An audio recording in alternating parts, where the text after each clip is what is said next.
Hello everyone, Brad Johnson here, and I know it's been a while, but I'm doing another audio presentation. And through this audio presentation today, I'm going to be speaking about the subject, learning to get the mind out of the way.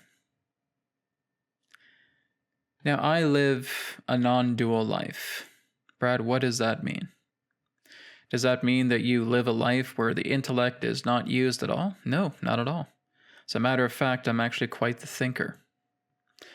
And I still have thoughts, and I still work with the intellect. That has not gone away.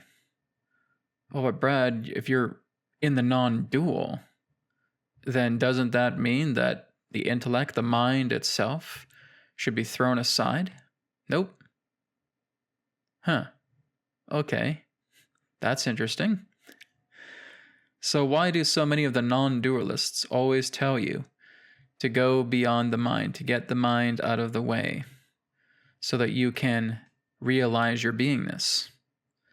Well, they're not wrong. Yeah, but Brad, you just said that you still use the intellect. You still said that you think, you're quite the thinker, so you're using the mind. That's exactly what I said. Well, then how in the heck are you living in the non-dual if you're still using the mind? I love these kind of self-conversational situations. The whole idea is that I use the intellect for intellectual situations.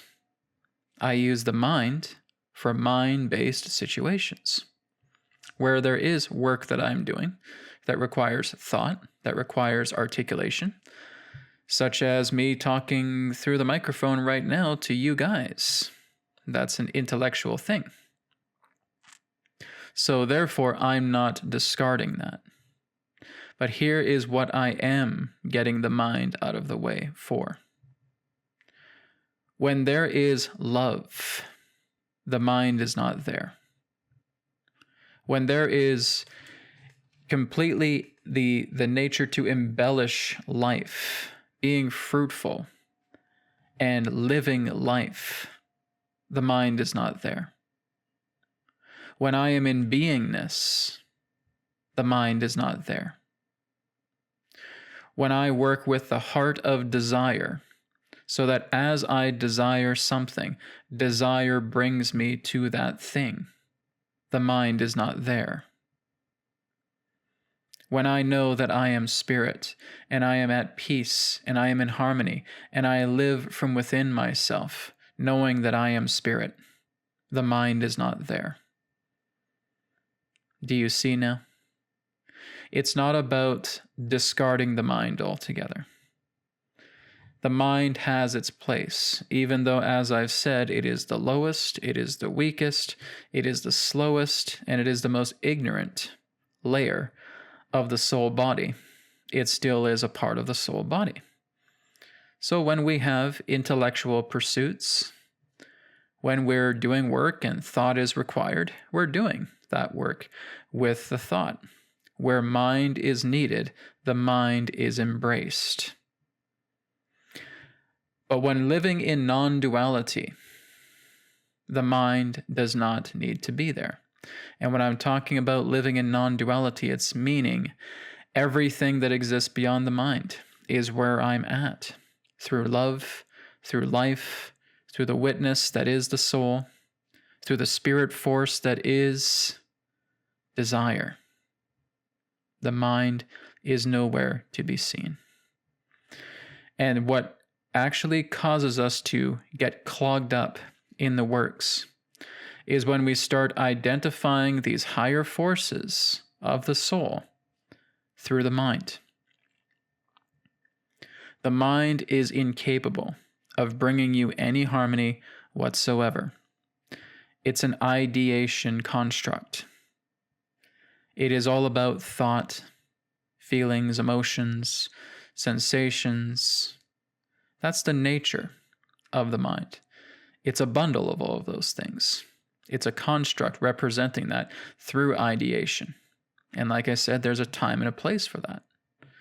But as long as we stay with the mind and feeling like that is going to bring me to God, you're wrong. Because it can't. The mind, again, is kind of like the bowels of the soul. You're not going to find God through the bowels. The whole idea in that sense is knowing that through love, through life, through the soul, through spirit, it is all through this that will bring me to God, because it does not involve the mind at all. And this is where we're getting the mind out of the way. And we may think that, I wish I had a thought that would bring me to God. I wish I had an emotion that would bring me to God. I wish I had a sensation that would bring me to God. Can't be done. Because you cannot use the mind to go to God. You cannot use the mind to go to source, to go to awareness, to go to beingness, to go to the self, whatever you wish to term. That which you know is consciousness, is the true you. And again, we try to integrate the mind into everything. Even if we're going into love, then I'm thinking of love, and then that's not love. If I'm looking at experiencing the fruitfulness of life and I'm applying a thought to that, that's not life. And if I'm applying the idea of being the witness and how happy I am in beingness, but I'm applying a thought to that, that's not beingness.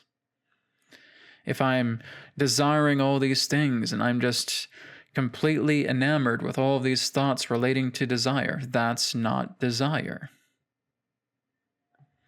So the whole idea here is that we have been so hopelessly dependent on this thing called mind. It is all over our society.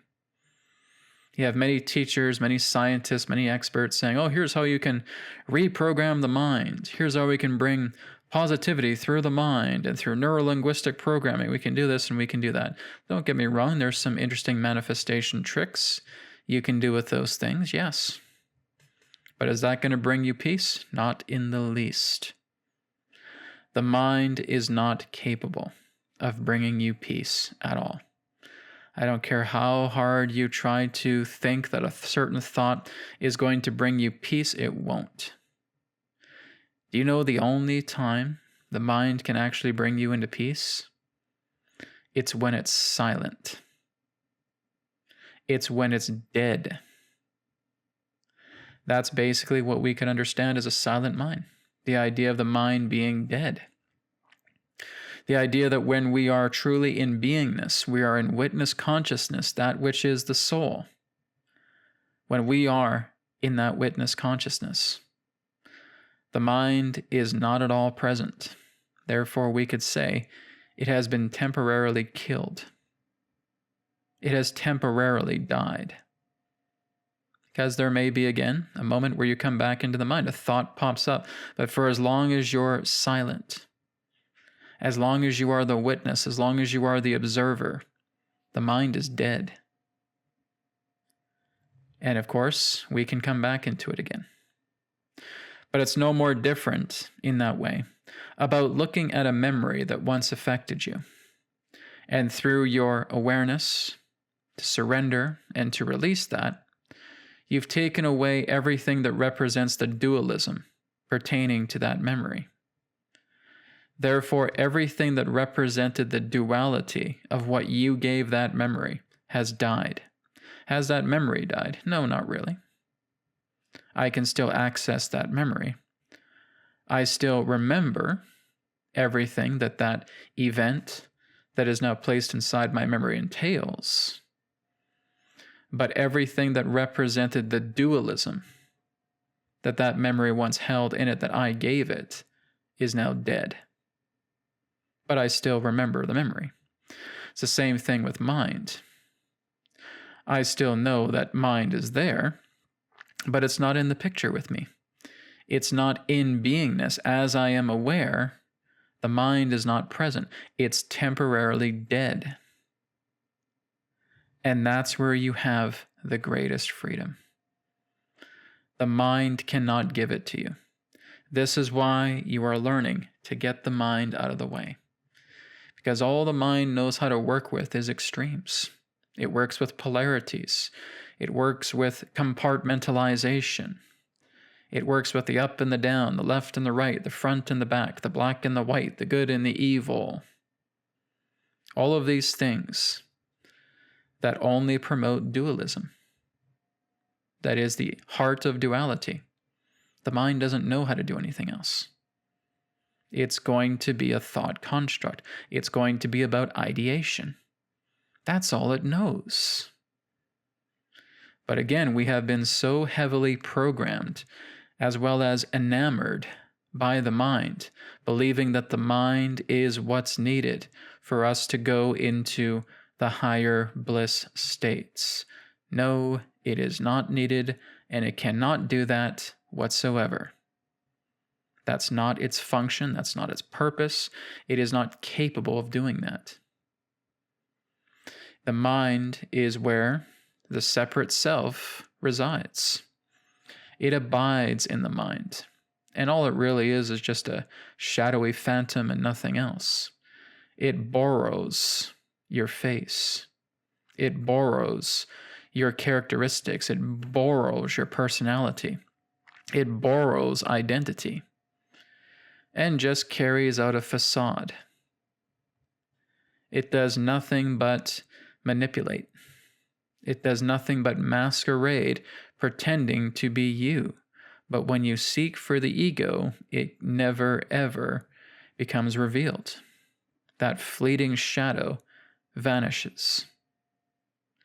So the great truth is we do not have an ego. We have only been programmed to believe that we do. When I talk about the ego, I'm not talking about the id or the superego or anything of that nature.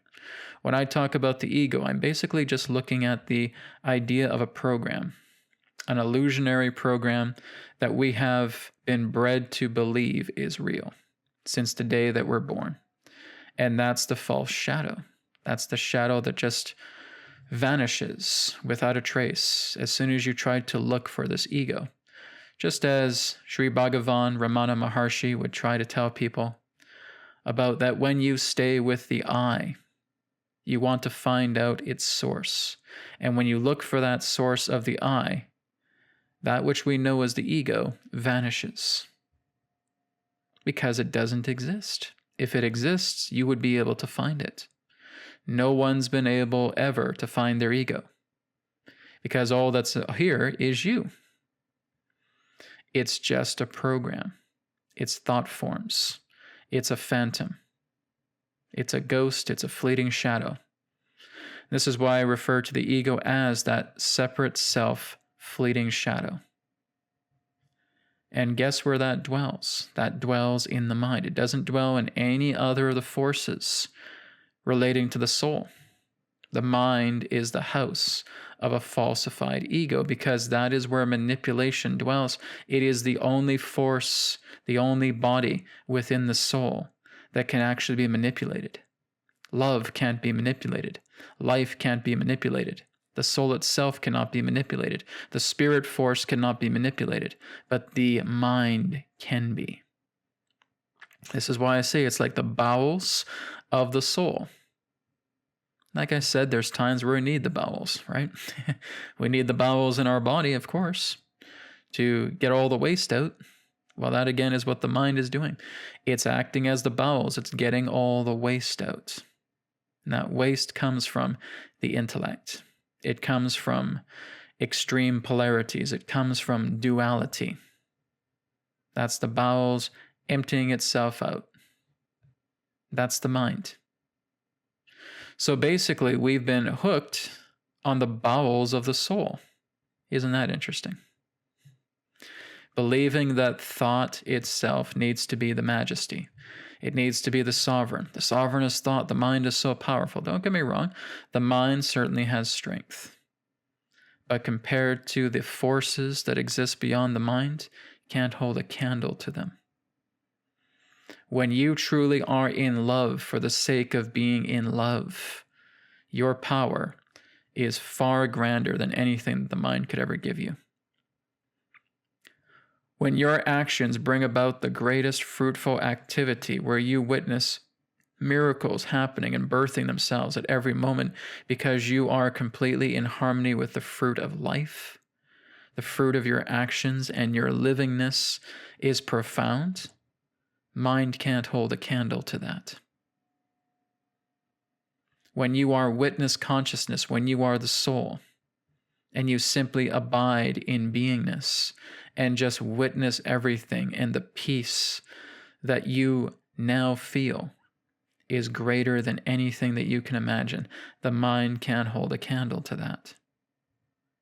When you desire that which you know, just for the sake of desire, it shall be achieved.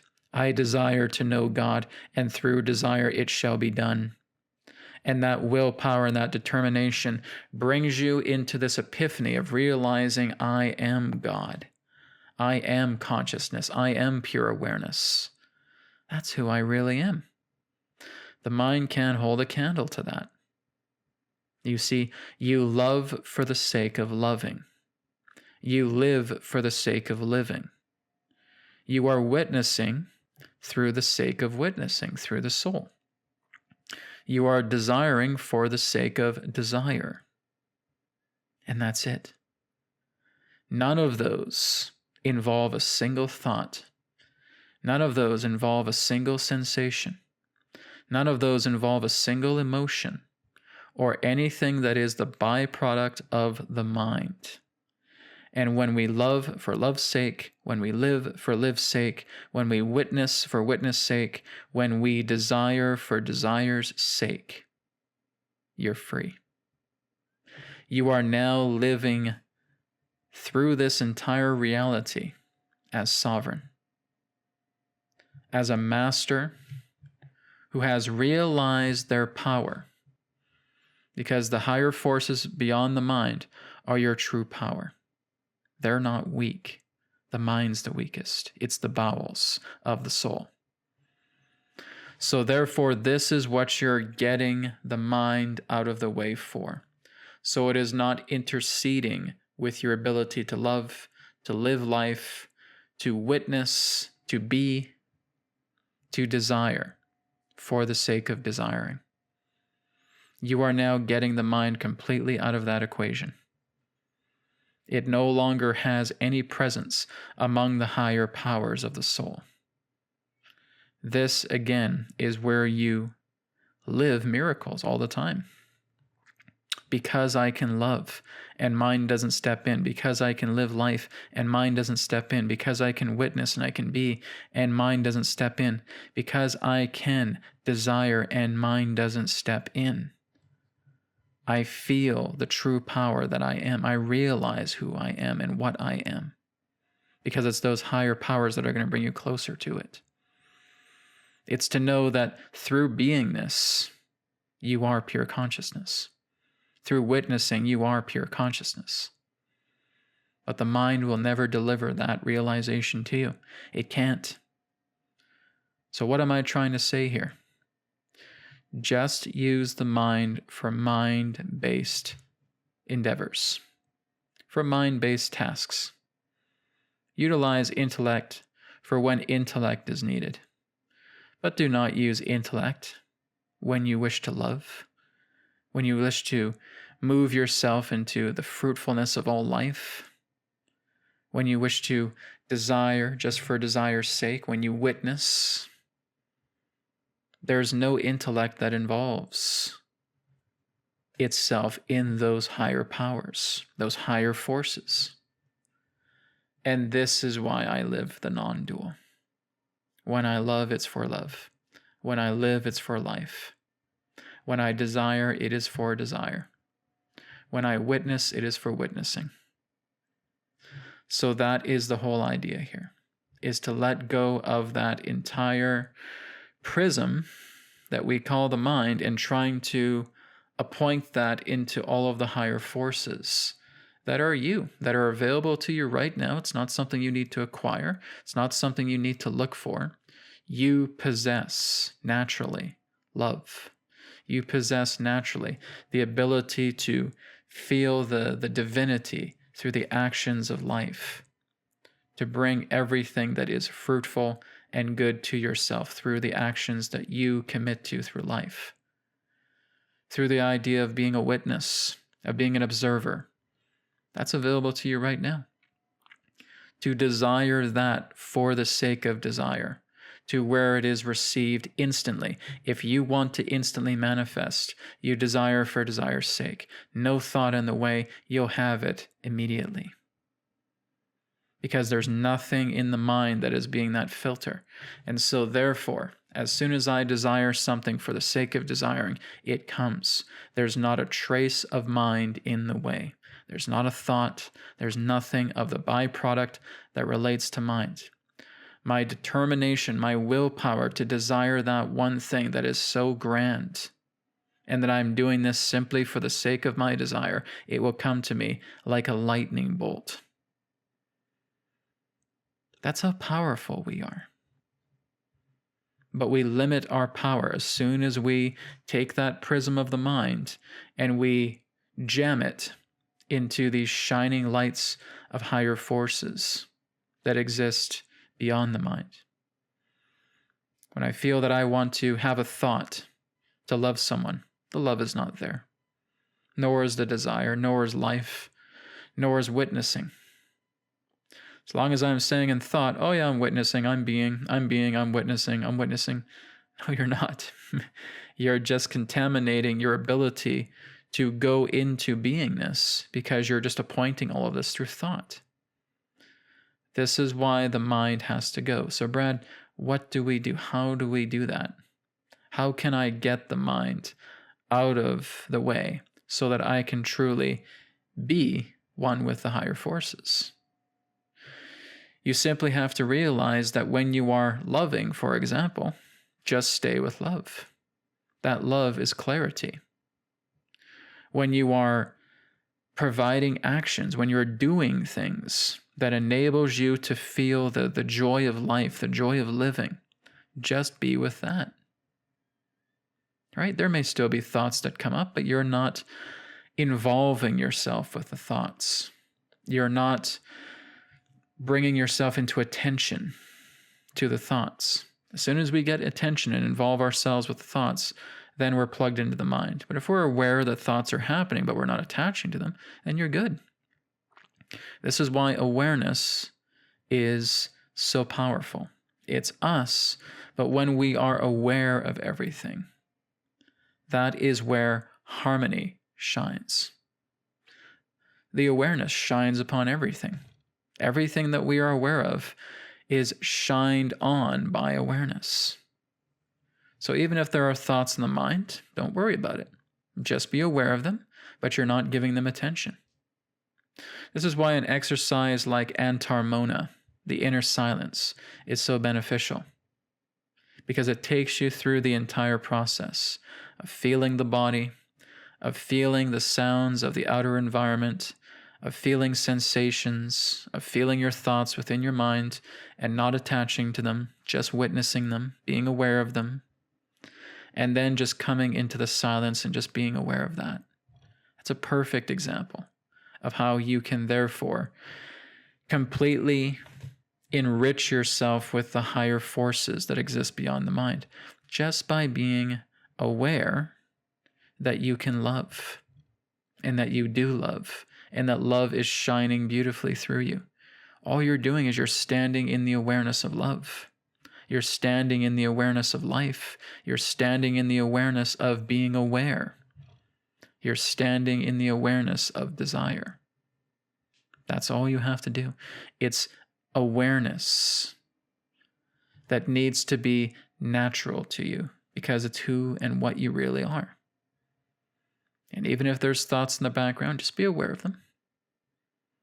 We're not trying to attach or involve or get ourselves involved with the dualistic stories of the thoughts.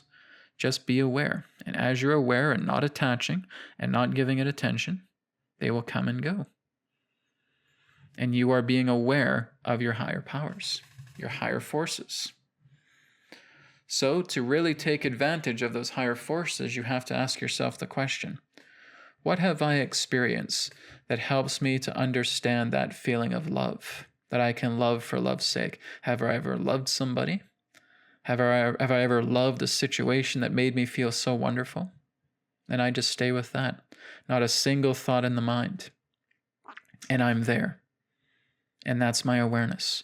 My awareness is on the love. What about the idea of where my actions have brought me into such a beautiful moment with life? Have I felt that? I stay there. I remain there. I abide. I abide in love. I abide in life. I abide in beingness. I abide in desire. That's what I'm doing. To abide is to be close to. I'm close to this. I have anchored myself into those higher forces. Not only am I aware, but I'm abiding. It's like I'm hugging a loved one and I'm embracing that loved one. Well, I'm embracing love by abiding in it. All the higher forces, I'm embracing them by abiding in them. And that abiding in them does not involve any form of intensity. All it is that you are seeing yourself as that. I am seeing myself as love. I am seeing myself as life. I am seeing myself as desire. I am seeing myself as the witness. I'm simply abiding there. And if thoughts come in the background, that's okay. I'm aware of it, but I'm giving it no attention. And they will pass like the fleeting shadow that they are. That's all you do.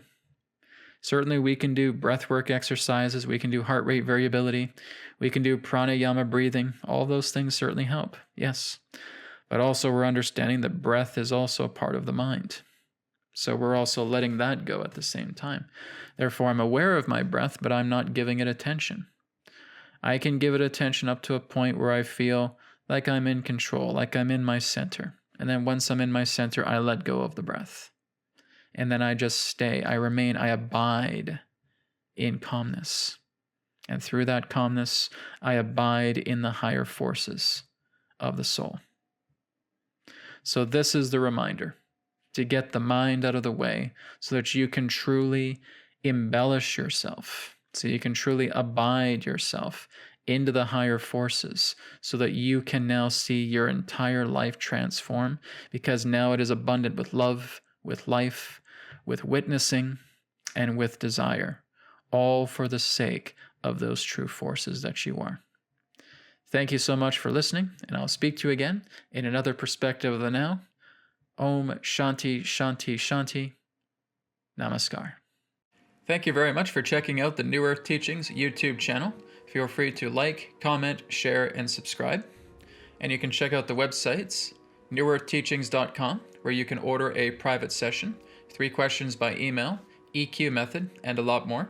And you can also check out healingcodecards.com, where you can grab your mind deck, your body deck, and of course the brand new Body Deck Special Edition. All of these are available in digital editions as well.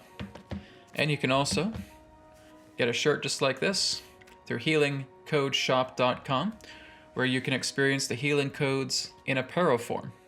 So feel free to check out these websites.